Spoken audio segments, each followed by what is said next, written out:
Welcome down, everyone, to another episode of Those Nerds You Know. My name is Ethan. And I am Scott. And we are Those Nerds You Know. Welcome down to a podcast all about nerdy things where we talk about stuff from movies to comic books to anime to manga to video games. This week, we're talking about Alita Battle Angel. The next generation of anime to live action movie. Yes. Now the only thing we need to have decent anime to live action movie adaptations is $200 million per movie and, like 8 years of development. So and it needs to be directed by James Cameron. That guy. Was it directed? I think it was just produced by him. I don't know if it was directed by him. Yeah, it was produced by him. But I think it was directed by...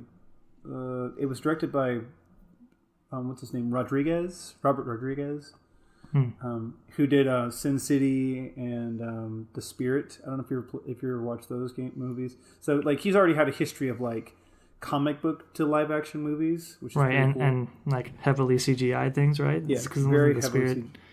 Yeah, the Spirit, I don't know. Maybe not. The Spirit was it had some CGI, but mostly. Well, I guess. I'm thinking of Sin City. I think is what I'm thinking of. Sin City's got a lot of CGI. I guess both of those are like CGI when it comes to like backgrounds and stuff because they were pretty much just like filmed in like a green screen room and everything else is just kind of put in there. But all the characters and outfits and stuff are pretty like they're normal. So, but no, those are movies cool. Like I mean, obviously they're like. They're not for everybody because they are just comic book movies that were just like turned into live action. But I liked them a lot. So this we're recording this 2 weeks after its launch or its release on February 14th. It is based off a manga and an anime. Its budget was $200 million or around there, I think, if I recall correctly. And originally. We're kind of thinking it was going to be a bit of a flop. It looks like it's pulling in globally. It's pulling in a little bit more than 200, so not entirely a flop. But I think it needs a little bit more than that to earn to like actually break even after like with marketing and all the other stuff that it has to do. Has it opened in China yet though? I think it did. I think that's what gave it its recent boost. If I recall reading something like 65 million, or maybe that was just a prediction. I don't know. But I think China is one of the places they were banking on to make money. That was different. They definitely put their chips into the China market for that one for sure. Yeah, I think a lot of movies are doing that nowadays because it's a big market. So I mean, it's a place to place your bets, I guess. Yeah, especially with like even Marvel movies and stuff like that. Like they're trying to. There's whole scenes of like Iron Man 3 that were only put in for like the Chinese version of the movie to kind of entice people to like the person that does his like chest cavity surgery at the end of the movie. Like she's got her own character and story arc in the Chinese version of the Iron Man 3 movie. Interesting. Yeah. Huh. Well, overall, I really enjoyed this film. Really now? Couldn't have guessed. I did. I liked it. It was a good time. I do have qualms with it. It's not a perfect movie. And I don't think I liked it. I don't think it's like on par with like Marvel movies because that's basically my like highest esteem of movies at the current time. But it's better than any DC film I've seen from what I can tell, except maybe Wonder Woman. And yeah, I might see it again. So I wouldn't be opposed to seeing it again, I guess. So that's my my level or my judgment of the film. You, sir, haven't seen it, right? No, I unfortunately was not able to. And also, like, it was one of those movies that, like, I thought was, it's great. It looks like, when it comes to other live-action anime movies and stuff, like, it was probably the one that, like, I would go see had I had interest to see. But it was also just one of those things that was like, well, I can appreciate it for what it is, but I really don't have to be the one to invest in it in this case. Right. Well, don't you worry, listeners. We're going to give you a completely unbiased and fully fleshed out review of this thing. Don't you worry. Totally unbiased. All from me. So gripes, I guess I'll get out of the way first. It's a 2-hour long movie, which is not a gripe. I'm fine with that. But they squeeze a lot of info into that 2 hours. 2 hours, and that's 2 hours. Like, well, 2 hours isn't that that long. It's pretty common, but like when there are times when movies will try to pad out into 2 hours, and it kind of absolutely drags. And this did not do that. It did not drag. There's plenty of action, there's plenty of stuff going on. It's just that I think in some ways there was too much. They put a lot of there's a lot of information to get through in this 2 hours to get to the point where they were, to the point where they get to. And so some things feel too fast. For instance, I remember thinking, like, after, like 15, 20 minutes in the movie, maybe, Alita's going around. I think she's hanging out with male boy, object of attraction. Male boy attraction. Whatever his name is. I don't remember. She's hanging out with him, and I think he's like teaching her about some food, like chocolate or something. He's like showing her around and teaching her some things. And I'm like, okay, I think obviously they must be, because this is obviously a different day than before, than when she woke up, you know what I mean? And so I think obviously they must be expecting you to assume passage of time, you know what I mean? Like this is probably a couple weeks into her life or what on down here, whatever it is. And then like as I'm having that thought, she's like, yeah, I only just tried oranges yesterday. And I'm like, oh no, this is just one day. This is literally 24 hours, if that, after she wakes up. And I was like, wow, okay, this is going real fast. Like her father-daughter relationship with the doctor happens really quickly. And some of that can be understood because, like, it is an extremely long manga series, and like, and the anime isn't much shorter, and so it's the kind of like taking Dragon Ball Z, the original Dragon Ball Z, into like putting it into a movie, which they tried, obviously, but like, you know, there's just so much part of the arcs, and characters are developing so drastically from start to finish that like, and I don't think that they wanted to try and do all of it in this one movie, but yeah, you're right. It does put a little bit more density to the movie. Yeah. It's just like so she develops this real like father-daughter sort of relationship with the doctor, and I'm just like, that just seems real fast. She didn't have a childhood with him. She doesn't really know him. It's very interesting. I was just like, man, that was quick. And did you feel like because of it, the relationship between them was kind of felt forced? No, and not even just with him, but like with the doctor as well. I settled into it, and I could suspend disbelief, and I can understand it, and I can be like, you know what, this is fine. This makes sense. She's a robot. She just got turned on. I guess like her body just got turned on. Her energy. Yeah. None of this is sounding better than what my first thing was. Anyway, she just returned to life. So, like, she has, I think you can assume that she has a general understanding, because even from the beginning, you're like, she must have existed before. She must have been alive before. So I think she just has a general understanding, maybe, of how she should feel, or how, like there's a hidden understanding, I think, underneath of relationships and things like that. Like, she's got basic cognitive function. Yeah, she's just forgotten finer details of her previous existence. And so, but this, I really liked this movie. So that's a gripe that I have, but and like the romance with homeboys really quick, and that feels a little bit forced. So like I think other things I have are like dialogue. Like there's some dialogue that I don't like. I don't like that she literally yells "Hi-ya" when she kicks someone once. I'm like, that's a word you chose to keep.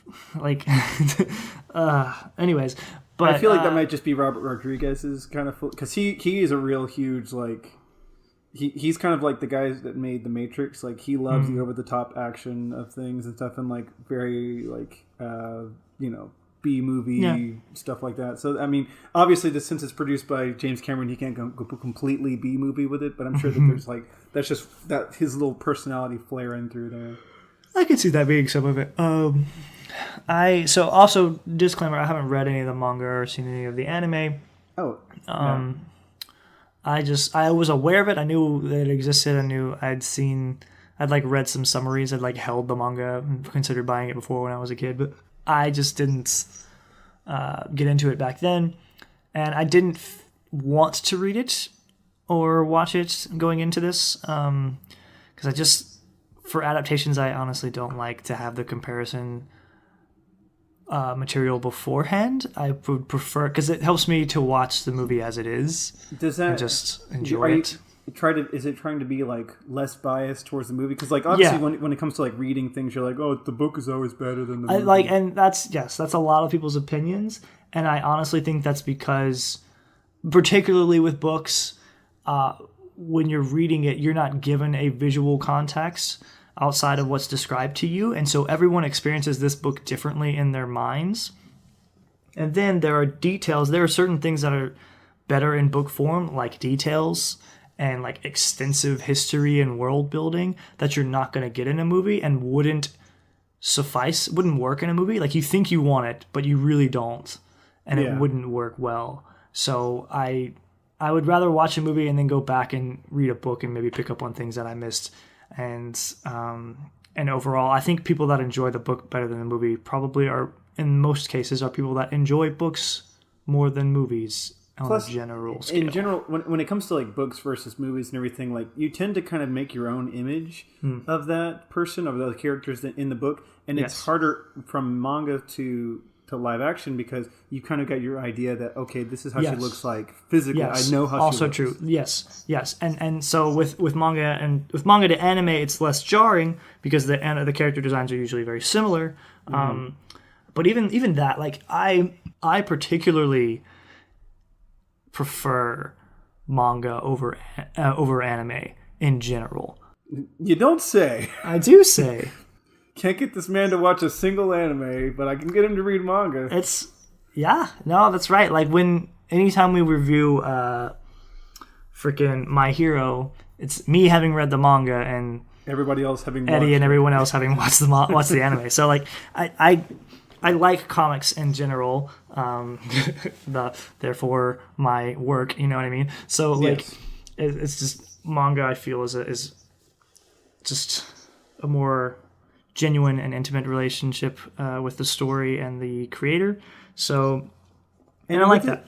And with this kind of medium, I think, well, at least with this particular story, I feel like the manga would be better, not even in the sense that like it's written or it's illustrated better than the movie and everything, but because of how long it is and how much they wanted to do with the story and the characters and everything, it's really hard to make that even into an anime. Like the anime, I don't feel could have fit all of those arcs and storylines into it.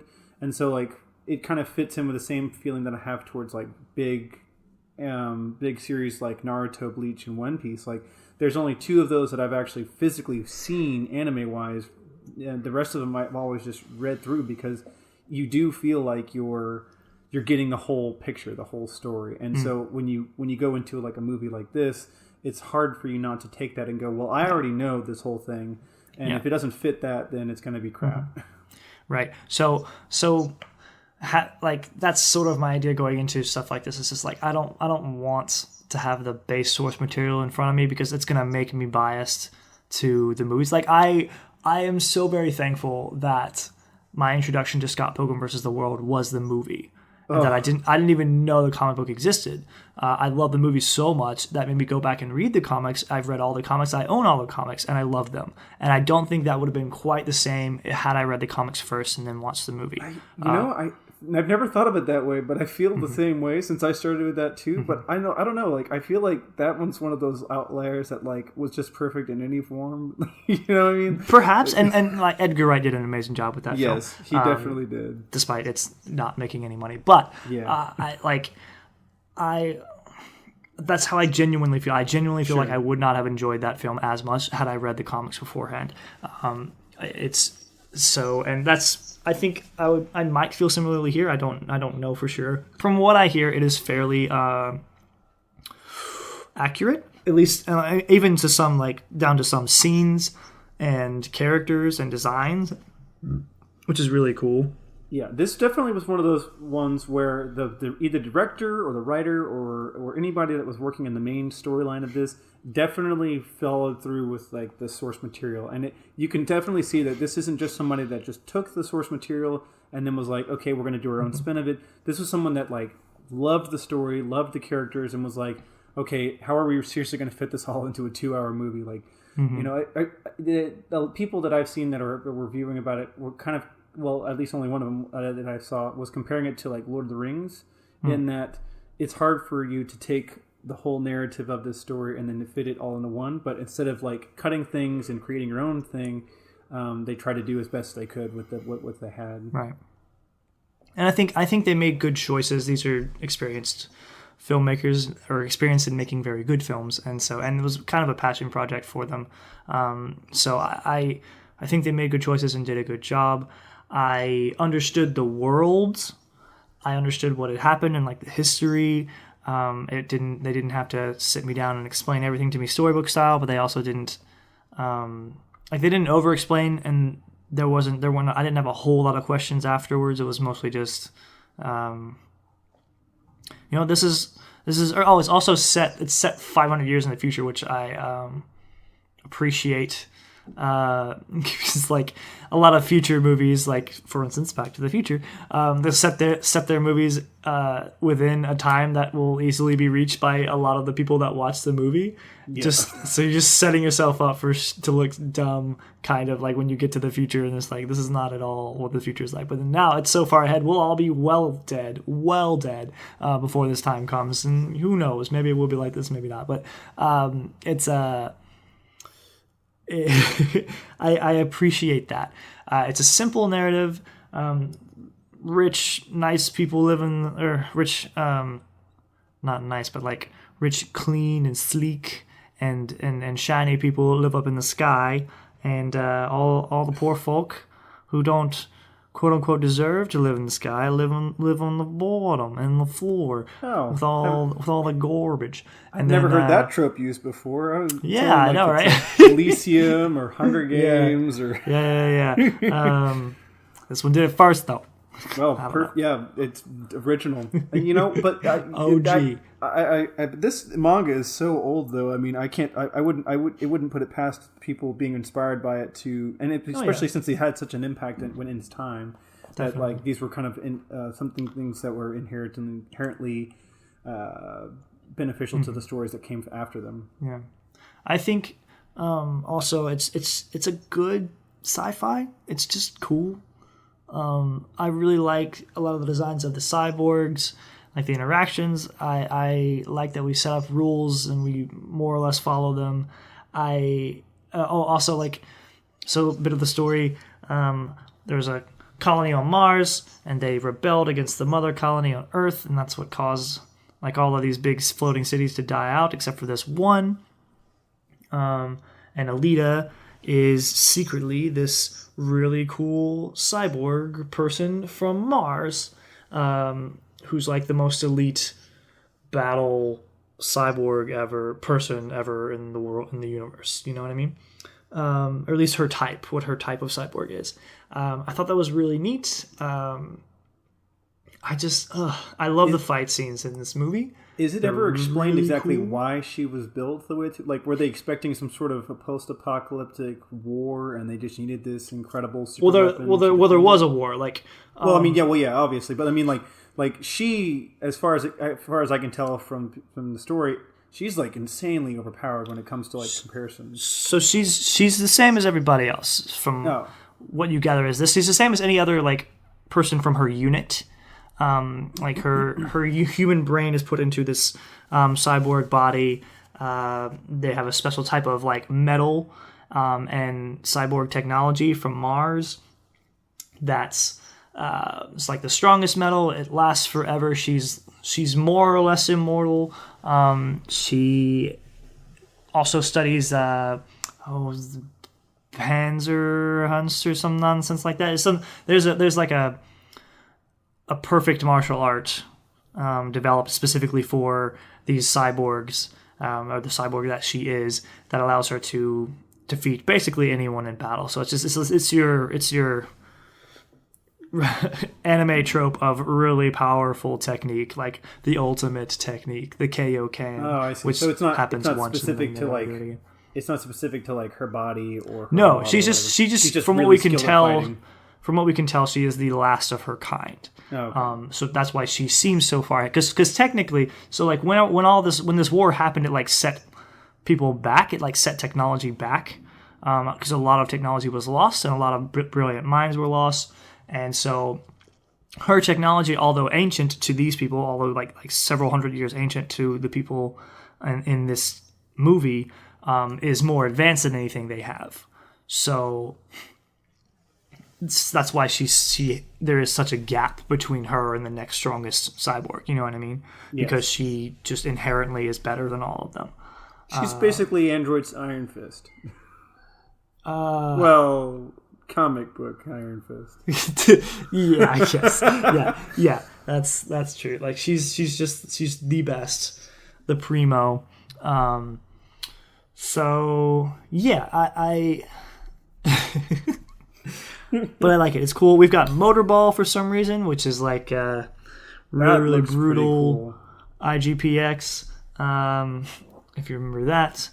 If anyone remembers that, if anyone catches that reference, tweet at me. Let me know you got it. Huge IGPX fan. And it also pays homage to the Speed Racer movie that Robert Rodriguez did as well. So yeah, it's cool. It's interesting. So like the Motorball is this really crazy, ridiculous sport where you catch a ball and you go down a track and you put a ball in a hoop somewhere and you get points and yada yada, but you're also allowed to literally kill people in it. And so cyborgs get all tricked out and they play Motorball trying to kill one another, because if you do really well, they send you up to, gosh, what's the name of the place? Elysium. Yeah, we'll just call it Elysium. They send you up to Elysium if you do really well, quote unquote. Now, what is that about? Like, you get to be the best fighter, and then they send you up to the place that has the least fighting. I don't know, and I don't know why anyone wants to be up there, because because nobody's gonna like you. I mean, it's like Samurai 7. Like, you get your body all mech'd up. You can kill everybody, and then you get over there, and they're like, "But you're a mech. Like, you can't fit in with the society." Yeah. I'm sorry. Like,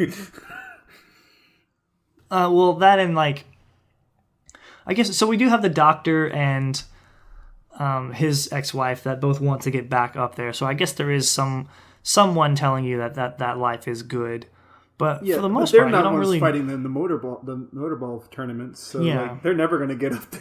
Yeah, no. And for the most part, you don't really know what it's like up there. Like it could suck. You could just be a servant up there. It's true. Like it's like what Cottonmouth said. I don't remember his name in the movie, but I'm just gonna call him that. Cottonmouth, yeah. When he was like, "I'd rather rule in hell than serve in heaven," and I'm like, that's probably pretty freaking accurate.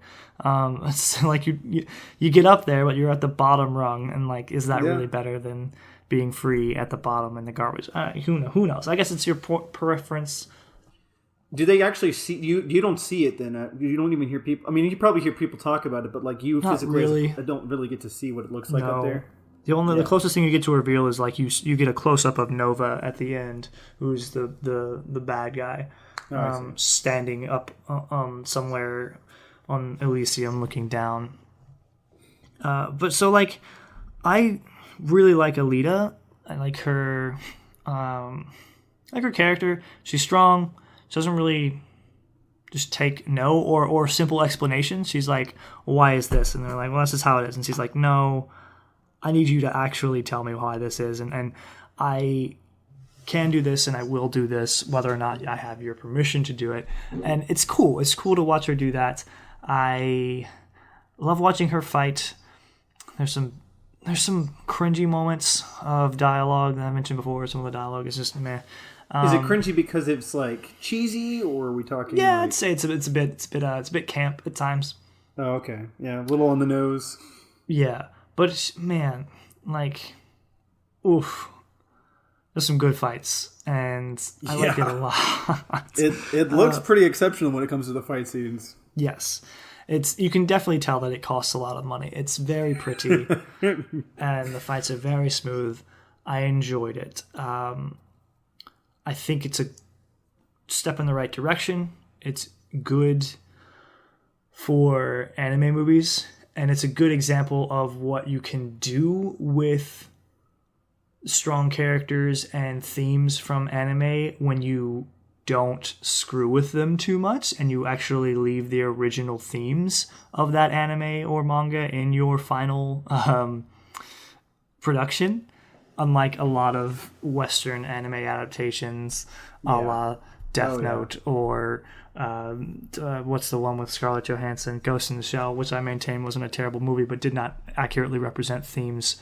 Now, I was actually going to get to that, but like I guess you've already answered the question. I was going to ask how did it compare to, because up until now, Ghost in the Shell is kind of probably like the big AAA, movie that compared. I think so.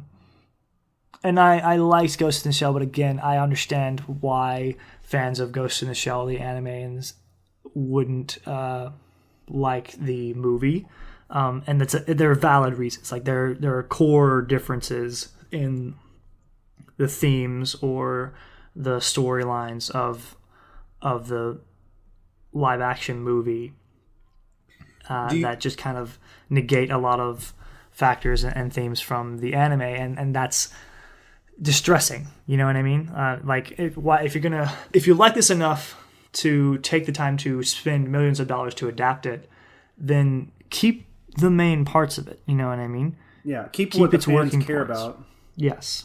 And do you feel like do you think maybe they learned a lesson from Ghost in the Shell, and that's kind of what we're seeing here in this movie? I have no idea. Maybe. I think this is just an outlier of James Cameron and the other guy what's his name? Robert Rodriguez.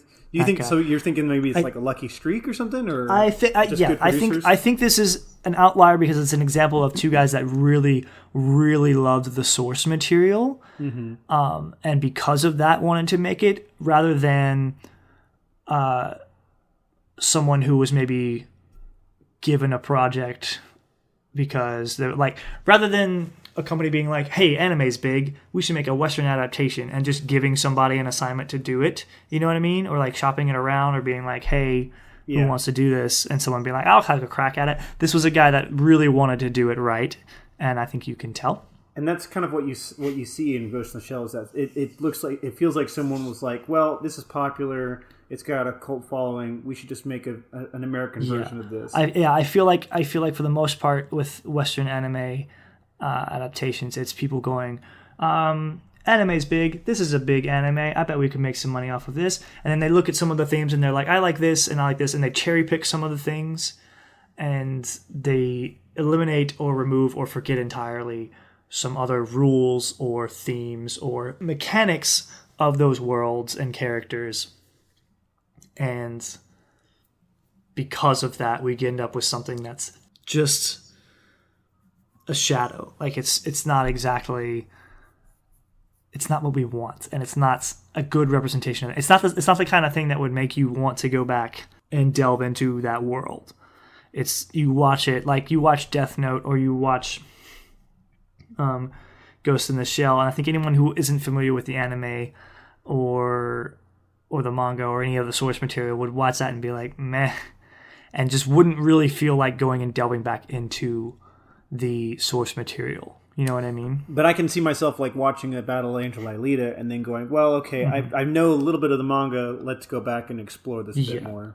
Yes, I feel like it's a good, because like you have to assume that there are some people who will never have any contact with this franchise outside of this movie, or that this movie will be their first contact, and so you want to represent that well. I think this represents Alita well, and then other things like I mentioned, Death Note and Ghost in the Shell didn't. And if there was anyone who was like, if there's anyone who would see an anime or a manga if the movie adaptation was good, they weren't. It's not going to come from that Ghost in the Shell movie or that Death Note movie. But I could be wrong there. There could be some. Definitely not the Death Note movie.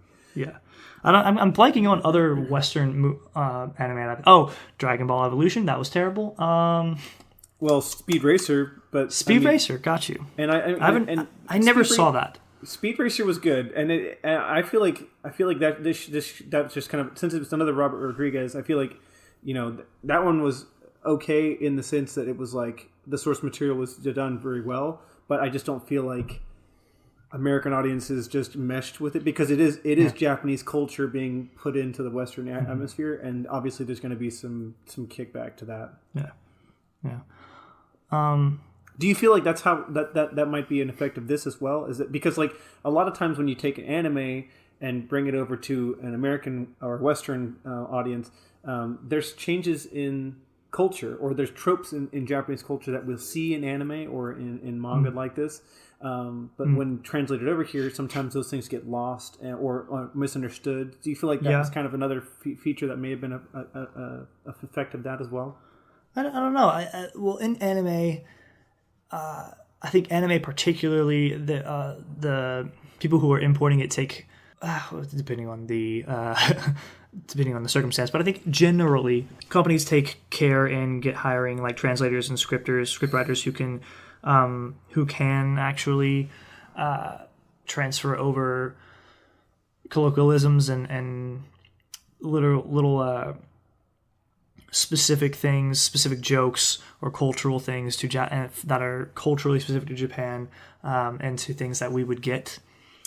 But on top of that, there are some that don't, and there are manga that don't, and there are plenty of hardcore fans that just kind of learn some of the cultural jokes or things of that nature and are okay with it. I think it's just, for that particularly, that one's a harder thing to call, but I can feel whenever it's called well, and when it's not. But that can also depend on the setting of the anime or the manga, because like this isn't set in Japan per se, so that it may not have been as difficult to weed those types of things out. And so I think picking your battle there is important. Just whereas if they were to adapt something like Bleach, yes, if there were to be a Western adaptation of Bleach, there's a lot of Japanese lore in that, which I don't feel like would be super difficult to get across, like with the Shinigami and Death Gods and stuff. But there's also like a lot of like Japanese, just like general like high school culture, yes, and family culture that might not translate as well. Because even those kinds of things, like even like a modern Japanese family, a modern Japanese culture, is hard to understand sometimes for the Western culture, because we don't have the same kind of feelings that we have towards family or school. Yeah. I get that. I get that a lot. And even we can actually see that because with the live action Bleach movie, like we can see that, like, yes, if you follow it within the same kind of cultures and everything, there is still that separation from this medium, and it's kind of a little jarring. But I can't even imagine if someone were from the Western sense, we're just going to try and take that IP and put it into an English version. I feel like it would be very strained as well. Well, I like I said, I like this film. Fighting in it's good. There were some bits that are rushed, and I'm like, meh. But I like that it's a movie contained in and of itself. It doesn't bring itself to a point where she doesn't defeat the final big bad guy. Like they kind of leave that open good.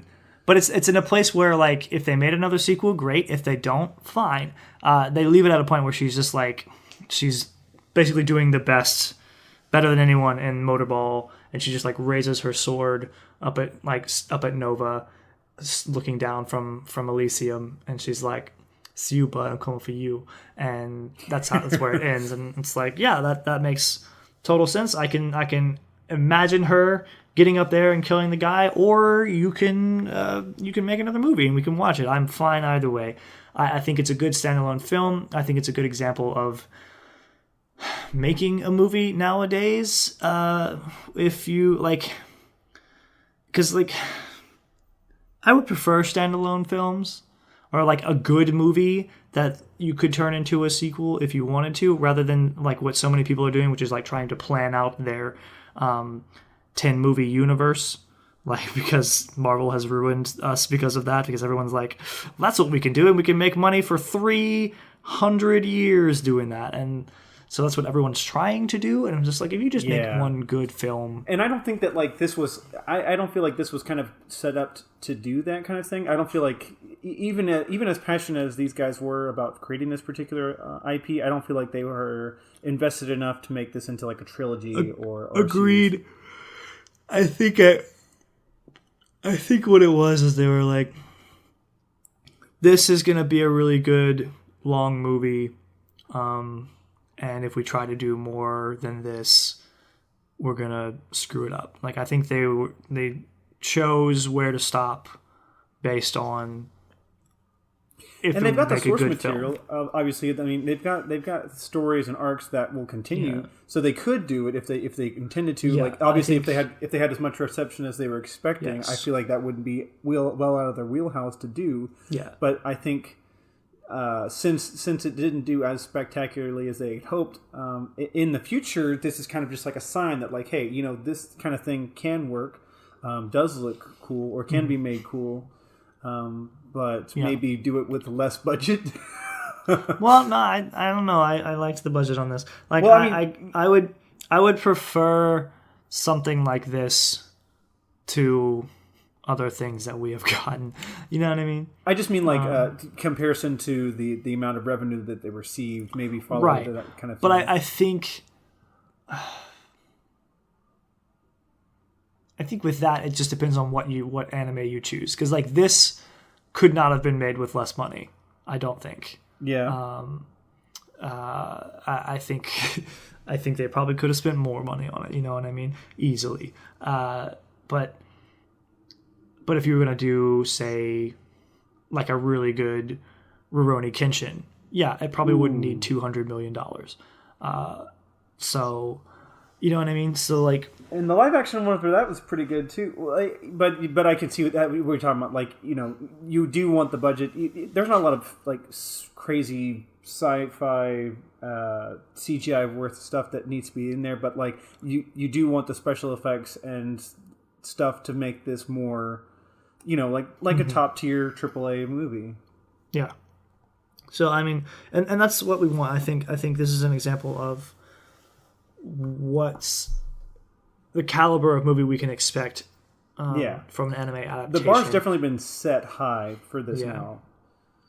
Which I wonder if it's going to be, if it not to say that this bar is too high or whatever, but like I do wonder if like somebody's like, well, I don't want to do let's say like a My Hero movie unless I can unless I can match those kinds of numbers, unless I can pull that kind of budget out. I feel like with IPs like that, it would be easier to do because they're not quite as dependent on certain tropes that are found in anime. Yeah. So I think Battle Angel Alita was probably good in that sense as well because of how far it advanced in the future and everything, that like a lot of that's kind of missing, and so it can be relatable because in our minds we're like, well, maybe 500 years from the future it does look like that. Maybe we are all cyborgs and crap and fighting in a motorball tournament thing. Yep. Ooh. Although I honestly would not want to do that at all. I'd rather just watch or whatever. I don't know. You can just get a job and be all right. It seems that way. Be a person, a normal kids were having a good time just rollerblading. It's fine. Yeah. And like as long as you're not made of cyborg parts, you probably won't get attacked in the street and cut into pieces. Yeah. So now, do you feel like was there a lot of, I guess, gore or I mean, obviously there's violence, but like, was there blood and stuff like that? Nah, there's not really a lot of blood. A dog dies. Just heads up for anyone. Oh shoot! Which is real. All you James or John Wick fans. Thank God I didn't show it. But man, it made me real mad. That's very scary. But like, wait a second. So like, I think that's another thing that maybe fit in, because in the manga there's a lot of violence for obvious reasons, but like the violence is very in your face. It's very brutal, and so do you feel like this felt brutal? But most of the people getting beat up are cyborgs. They decapitate a boy at some point. But that's pretty brutal. Spoiler alert: it's her love interest. In order to keep him alive, they kill him. They cut his head off and like sort of like keep it in stasis, because apparently you can.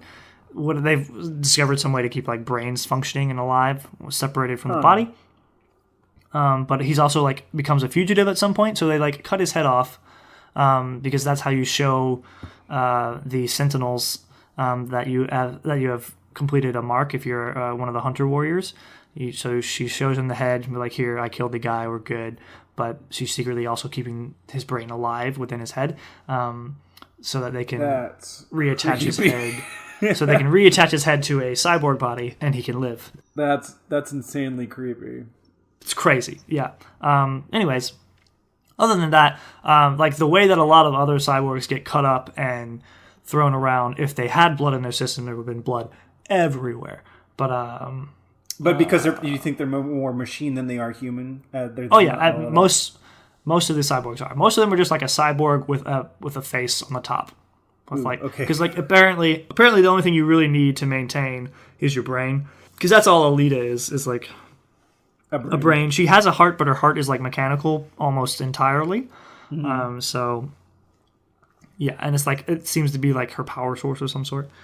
So yeah, like she like. And cyborgs still have to like eat and stuff because that helps keep your brain healthy. Like it's all about keeping your brain functional and healthy. But outside of that, you need like no other biological material apparently. I figured that like your body would just have like reserves of stuff. Like I don't. Yeah, I guess it makes sense, but at the same time, that's not how brains work. Who knows? But yeah. Anyways, I like the film. I recommend it. And so I heard that this was in development for like 8 years or some nonsense like that. Goodness. So we're gonna go with 8. That's what it was. So if you had to wait 8 years from now to get an anime adaptation from James Cameron and Homeboy Rodriguez, and it was real good, at least this or better, what anime would you want it to be an adaptation of? Oh, that's so difficult to... well, right you now... have to wait 8 years, but it's going to be real good. Oh, my goodness. There has to be one that, like... Well, it can't be super long because it loses the... It falls in the same line that Alita is dealing with. So I would my first thought would be Naruto, obviously. So, like, I could just see that in real life. But that one suffers from how long it is, but also it's very heavily reliant on Japanese culture and anime tropes. My Hero Academia is pretty good. I wouldn't mind seeing that. That would also be pretty easy to fit in because we already have the superhero nature here. Yeah, I think it could fall in line because it's kind of like a twist on the superhero genre. Mm-hmm. But without like the easy one like My Hero Academia, I wouldn't mind seeing like... 7 Deadly Sins, like a fantasy, a fantasy anime. Anime, yeah, that one because and that one's kind of fits in a little bit because we've already seen stuff like what's his name, Dungeon Quest or whatever with Jason Statham, that anime that was turned into a live action movie where it's a farmer who goes out and adventures and stuff. I don't remember what the name of that one's called, but we could see that kind of fantasy over the top. I have literally no idea what you're talking about. Oh, really? Yeah. Well, it's good. Yeah. It's good. But, I mean, it's cheesy and campy and everything like that. But, like, this anime is kind of cheesy and campy in places, too. So, like, to make it live action cheesy and campy would be just fine. So, what about you? What were you thinking when you thought So, the this? immediate anime that screams to mind is Sailor Moon. Really? Just because I don't know what I don't know what a good adaptation of that would even look like. It's true though, like. But if they could pull it off, I'd go. I'd go and I'd be pleasantly surprised and amazed and be like, man, because I like the anime. I feel like it would be really tempting for them not to make them like Catholic schoolgirls or whatever. Yeah, because it's well, yeah. But I mean, like, it's that perfect area of like really Japanese, very anime. Magical girl is not really a concept we have here outside of maybe Sabrina. Like, and it's just like, it's so different, I think, to like our mainstream understanding of like what a powerful girl is. And so like, I think it would just be dope to see because again, we're assuming that with the 8 years of development and super passion project, that it would be absolutely great and amazing once it comes out, and at least have $200 million behind it. So. Yeah, I also worry that like it might suffer from like over sexualization from the American absolutely developer. Could. Who knows though, Scott? Yeah, we have no idea. I mean, it could be a female power. It's gonna be amazing. It's just gonna be really good. That's what it's gonna be. You're right. Okay. But if I had to think of a more serious one, I would really like to see a Full Metal Alchemist movie. Yeah. Yeah, because that one fits too. Because I mean, that like I said, it fits more of kind of like a European feeling. Yes, to it's it already set in London. Yeah, or at least in Europe, and so it just has a lot of tangents to World War II, and we already have a big fan of that over here. There's plenty of cool fights and powers that you could spend the $200 million on. Yeah, it's easily doable. Yeah. The characters are cool. It's a very well beloved anime. It's got awesome themes. I feel like it's concise enough that it could be turned into a very good live action movie. So it's well written. Yeah, it's yes. I think that one's set up better than most for something like this. Now here's the big question though: would you want this to come out and have it bomb? Because just because you have 8 years and $200 million does not mean that it would do very good. I mean, what would you feel? How would you feel if it was just they put that in there and it would just kind of it just missed the mark? And it doesn't have to. I don't know. I think as long as I like it, I don't care. Because Scott Pilgrim missed the mark. Scott Pilgrim didn't make any money, but that is literally my favorite movie of all time. So, I think if they do the job with it that they did here, it would. That's fair. It would hit with the fans, and that's where it would matter. Yeah, that's fair. So yeah. My goodness, yeah, that would be great. Those are my feelings there. Yeah, it'd be cool. Anyways, I say, listeners, you should go see this movie, assuming you haven't seen it already. Or Scott, go see this movie. 10 out of 10. We'll go see it again. 10 out of 10. Yep, absolutely. You've definitely got me convinced. I feel like I should do it. So do it. I mean, I'll try and get it before it runs out of this small town. So yeah. Anyways, it's good. Let's move on to what we're going to be nerding out to, or what we have been nerding out to. Scott, you were telling me about a wonderful thing before we started recording. Yeah, you'll be nerding out too soon. My wife and I. Well, we found the new Betrayal game that has been developed. It's called Betrayal at House on the Hill. Yes, Legacy. Betrayal at House on the Hill. This is Betrayal Legacy, and unlike its predecessors, it is a legacy game, and so it's just like other legacy games. You're following through a campaign, so it's not just one sit down game and everything. It's a series of games, and it's kind of like reminiscent of Dungeons and Dragons, but there's this element of you can't go back. Yeah, and there's an element of permanence to it. Whenever you play it, you make changes that are permanent through and will have effect on the next time you play the game. You destroy cards. Like you're instructed to rip up cards and write on cards and sticker things, and even room tiles. There's moments when you have to destroy room tiles, which I don't even know how you would, because it's such a thick cardboard.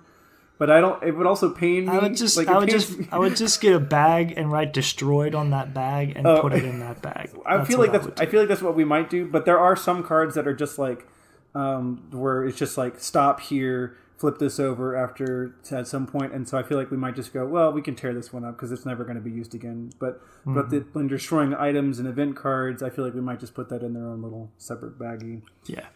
But yeah, we are so excited. I was just setting up the box, because when you open it up, you kind of have to pop out all the tokens and room tiles and stuff like that. And so just reading over the rule book and looking at all the stuff, there's a lot new stuff in this game, and it really shows how much passion and work was put into it. We're always huge fans of the Betrayal games anyway, and I've never played a legacy game, but I did play a little bit of one legacy game. It was called Pirate King, and that was pretty cool. You got to create your own crew and write your own ship names, stuff like that, but we did play it very safe. We wrote Excel spreadsheets and stuff, and we tried to we tried to do everything we could to avoid writing on physical game boards and tearing up physical cards. So, but I feel like that's crazy. With this one, it seems like there's just so much to it that you kind of have you lose some of it if you don't play at least a little bit towards the permanent aspect of the game. So we're going to try and play it as close as possible as we can to the legacy of it. Yeah. Do it, man. Sounds fun. You got me so excited. It's a game that we're like, it's like, don't open this until a certain time. Yeah, it's like it's got secrets. Scott, it's got so many secrets. Like there's even stuff underneath like the game box, like inside the game box, underneath all like the cards and tokens and stuff that like we're instructed not even to lift up and explore because like there's something for the future. Like it's nuts. I've never seen a game do that before. Like that sounds so cool. Oh, I wish I was in Louisiana with you. Goodness gracious. That sounds super fun. Yeah. But you'll have to let us know how that goes. I'm certain we will dedicate an episode to it whenever you have completed it. And I think for at least, and I haven't even played the game yet, but like most legacy games are about like $60 or whatever. This one is well worth it because even after you've played the game, most other legacy games you kind of play it and then it's done. This one you play it, and at the end of it, even though you rip up a lot of cards, you're also gaining a lot of cards and getting a lot of room tiles throughout the game and stuff. And so by the end of it, you have a board or a set of cards and board game that you can play for the regular Betrayal games. And there's still, it only goes through 13 chapters, so 13 haunts. So you still have, whatever it is, that minus 50, so like 37 haunts left for you to explore in the Trader's Chum. So like there's still many, many more adventures and crazy things that you and your characters can play in. So I'm super excited about. I'm excited for you. It sounds like such a good time. Whew. That's super cool. Anything else you've been nerding to, sir? Well, I finished Kingdom Hearts 3, but then we also, because of it, I was like, well, I got Kingdom Hearts 1.5, 2.5, and 2.8, and all the other trash. So I thought, well, I should probably go back and finish it. And I had already started doing that beforehand, before Kingdom Hearts 3 was coming out. But I had taken aside the games that I did not care about enough to play, and I've kind of just started playing it. And so Chain of Memories is the one I just finished. Like I literally, right before this podcast started, I just defeated Marluxia, the final boss of the first version of it, and only to find out that I have to play it again as Riku. And so now I have to deal with this game once again. There it is. You got this. I don't like it because it's deck building, and I'm like, well, I don't like the card aspect of it. Just give me a sword and let me fight things, please. So, anyway, that's fun. What about you, my friend? That's cool. I think I'm literally one episode away from finally finishing. Really, Voltron. Are you? How are you feeling though? Like, because that's some pretty heavy stuff towards the end there. It's pretty intense. Yeah. It's real intense. I'm sure we'll have a discussion about it once I'm done. But I definitely think that we will. Nuts. I just don't like. I think subconsciously I just don't want it to end, so that's why I've been taking my time with it. Well, that and I just have a whole lot of other things to do. So, do you really just have like the one episode left? I'm pretty sure. Okay, I'll check. I might have more than one, but I just watched episode 12. Yeah, well, no, because it's 18 episodes. Oh, is it 18? Yeah, sweet. Then I've got so much more. Goodness gracious. More. So you've got a ways to wait. So, but and it's good. Like I would just please just get through it because I really have to talk to you about it. That's fine. It's paining me so badly. Yeah, I've got a coworker that wants to talk about it too. I'll eventually finish it. Have we talked about any of the seasons since David's left? I mean, we're probably what 3 or 4 seasons past since the podcast since we've talked about it. Yeah, I don't think we've really talked about anything since David has left, because Eddie hadn't watched any Voltron, and I don't think anyone else I've brought on the show has watched it. So I think we did an episode on maybe seasons 1 and 2 and maybe 3, if that had come out before he left. So that's about all we've got. I'd have to look back and figure that out. But yeah, it's a while back there.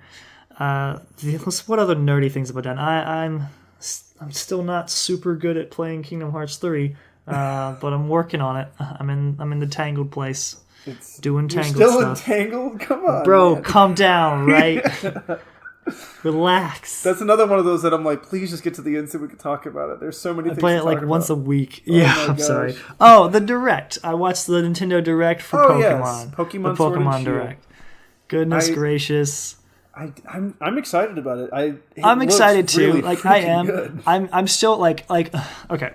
I have gripes about it, and I have mostly gripes about it. But none of that changes the fact that I'm still going to buy this game day one, and I'm still going to play it, and I'm still going to love it. I'm going to finish it and be like, it's Pokemon, I love it, yeah! Like there's like that's not going to change, and Nintendo knows that, so they don't care. But But like my main issue with it was like they didn't really show us like anything. They were like, we know you all love being Pokemon trainers and catching your Pokemon and yada blah blah blah da da, and we're very glad that you. Yes, we're very happy to have provided this for you for so long, and we know that you are very excited for another Pokemon thing on the Switch, and we are here to tell you that this is going to be a new Pokemon generation and a Pokemon RPG. And we're like, yeah, we know that. What do you mean? You announced that it's going to be a new generation already. We know it's going to be an RPG. Like, it's coming out. Know, like, what do you mean? Because like, I think most of the talk, at least amongst me and my friends, even before Breath of the Wild, but especially after Breath of the Wild, was that if we had this on a new Pokemon game on the Switch, we want it to be sort of like Breath of the Wild was, and it's new and redefining for the franchise. But this is just very run-of-the-mill. You don't see any Pokemon running around the world, which is something I really liked from Pokemon Let's Go and really hoped that they continued to implement. They also didn't show us how catching looks like. There wasn't any gameplay mechanics I think at all, the catch... Yeah, they showed no real gameplay. I think the catching is going to be back like a basic Pokemon game. So. I don't think they're going to implement the Let's Go thing, which is fine. It should have battles. You should be able to battle wild Pokemon and catch them normally. I feel like that's perfectly fine and what we should be doing. However, there were some good things about Let's Go that I feel like they either they haven't implemented it, like they don't want to put in Pokemon walking in the wild, or what could be going on is that they don't want to show us all of the new Pokemon. So they've turned that off for the game footage that they captured.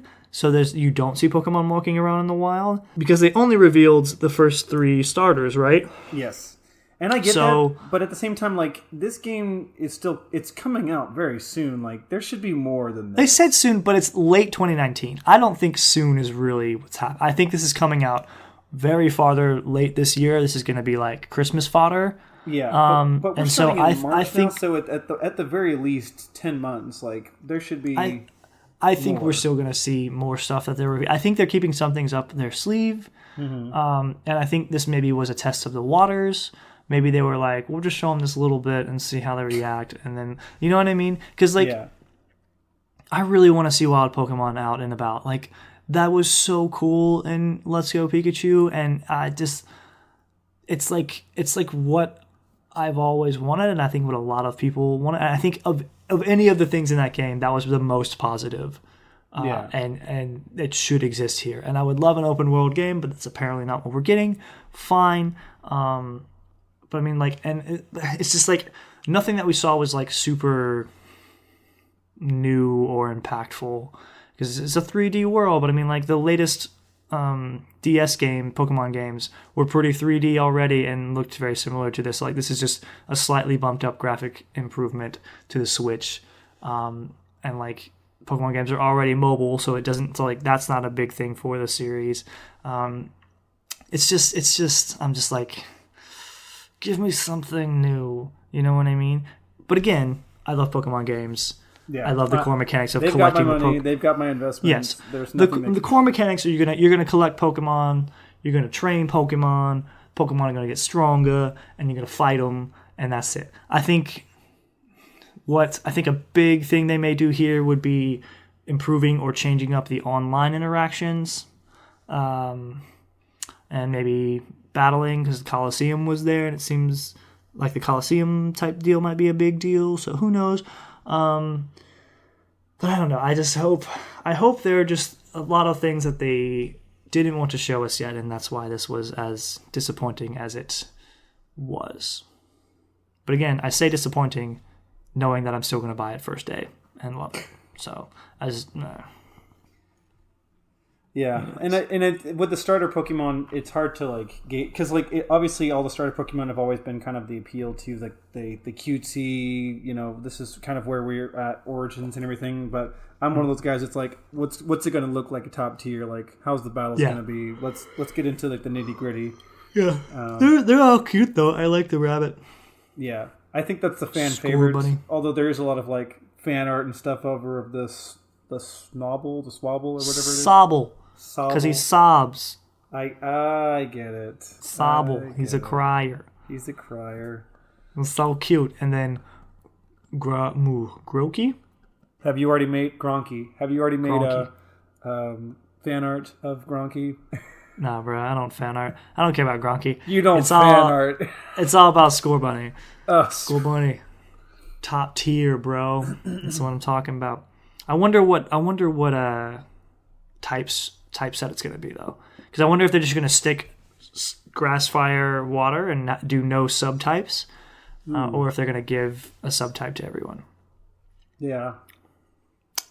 What if the bunny was like a fairy fire? Jeez. It would be ridiculous. That would be insane.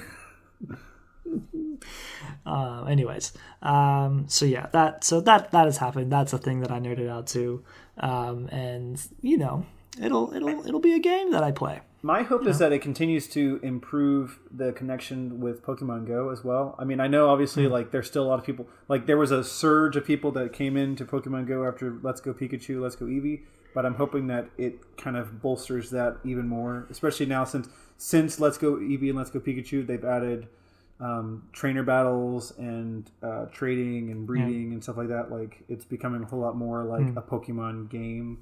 So, and there's 5 generations. I'm so excited for the future Pokemon as a whole. Yeah, I hope I don't have to wait until the gold and silver versions of Let's Go to see Pokemon in the wild again. That's my biggest hope. Me neither. I really hope I want to see that in this game. So we'll see. But yeah.